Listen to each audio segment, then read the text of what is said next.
স্বপ্না আর নিলয় ছোটবেলা থেকে একসাথে বড় হয়।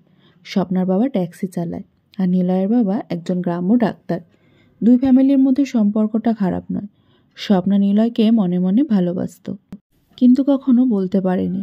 তারা একত্রে অনার্স পাস করে।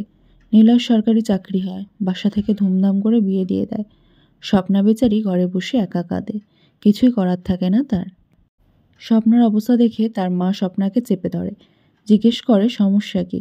কান্না বিজড়িত গলায় স্বপ্না জানায় তার লুকানো প্রেমের কথা, তার এক পেশে ভালোবাসার কথা। স্বপ্নার পরিবারের দুঃখ নেমে আসে। স্বপ্নার বাবা জানতে পেরে মেয়েকে জলদি বিয়ে দিয়ে দেওয়ার ব্যবস্থা করতে চান, কিন্তু স্বপ্নার এক কথা তার মনের কোঠার গভীরে সে নিলয়কেই বসিয়েছে। এখন কোনো অবস্থাতেই তার বিয়ে করা সম্ভব নয়।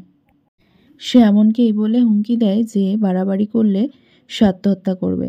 স্বপ্নার পরিবারের সবাই খুব ভয় পেয়ে যায়, একসাথে কষ্টও পায়। একমাত্র মেয়ের মুখের দিকে তাকিয়ে শুধু দীর্ঘশ্বাস ফেলা ছাড়া তাদের আর কিছুই করার থাকে না। বছর 5 পরের ঘটনা। স্বপ্না এখন ঢাকাতে একটি বেসরকারি স্কুলের শিক্ষিকা। গ্রামে ইদানিং যায় না সে। বাবা মার সাথে ফোনেই কথা হয়। ঈদের ছুটিতে 5 দিনের জন্য গ্রামে গেল সে। সে কি তখনও জানতো এইবারের গ্রামে ফেরা তার জীবনটা আমূল পরিবর্তন করে দেবে? স্বপ্না বাসায় ফিরে দেখে বাসার সবাই মাঝে একটা কষ্ট উপলব্ধি করতে পারে। স্বপ্না মাকে জিজ্ঞাসা করে কি হয়েছে। স্বপ্নার মা প্রথমে স্বপ্নাকে কিছুই বলে না। মেয়ের চাপাচাপিতে তিনি সব পরে খুলে বলেন। নিলয় গ্রামে এসেছে, তার একটা ফুটফুটে বাবু হয়েছে। বাবুটার বয়স মাত্র 2 বছর। বাবুটাকে জন্ম দিতে গিয়ে তার মা মারা যায়। নিলয় গ্রামে এসে স্বপ্নার মা বাবার সাথে দেখা করতে আসে। ছেলেটার মনে এক অদ্ভুত ক্ষোভ দেখতে পান তারা, এক চাপা কষ্ট। স্বপ্না ঘটনা শুনে থ হয়ে যায়। জীবনটা কোনো সিনেমা নয় যে নিলয়ের বাচ্চাটাকে বড় করবে, তাকে নিজের মেয়ের মতো করে পালবে। কিন্তু স্বপ্নার খুব ইচ্ছে করে আরও একবার স্বপ্না নিজের কাছে হেরে যায়। মুখ ফুটে বলতে পারে না তার গোপন ইচ্ছের কথা।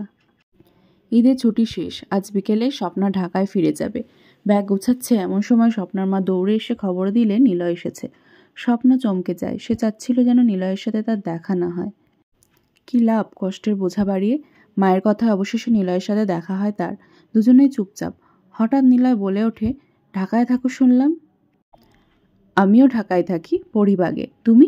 স্বপ্না উত্তর দিল, ধানমান্ডিতে। আমরা দুজন ফ্রেন্ড একসাথে থাকি। ও আমার সাথে একই স্কুলে পড়ায়, আমাদের পাশের গ্রামেরই মেয়ে। এভাবে আরও কিছু কথা বলে তারা, একে অপরকে বিদায় জানায়। ভালো থেকো বলে নিজের রুমের দিকে হাঁটতে থাকে স্বপ্না। অজানা কষ্টে বুকটা দুমড়ে মুচড়ে যাচ্ছিল। নিজের মনের উপর অসম্ভব জোর খাটিয়ে ফিরে চলে যায় সে রুমের পথে। ঘাড় ঘুরিয়ে শেষবারের মতো ফিরে তাকায় সে। দেখল নিলয় দাঁড়িয়ে আছে তার কোলে একটা ফুটফুটে বাচ্চা নিয়ে। নিলয়ের চোখটা ভেজা, দূর থেকেও দেখা যাচ্ছে অশ্রুকণাগুলো। কেমন যেন বাচ্চাটাকে দেখার পর নিজেকে আটকে রাখতে পারল না স্বপ্না। সে এলো, ছুটে গিয়ে বাচ্চাটাকে বুকে টেনে নিল এবং নিলয়ের কথায় রাজি হয়ে গেল।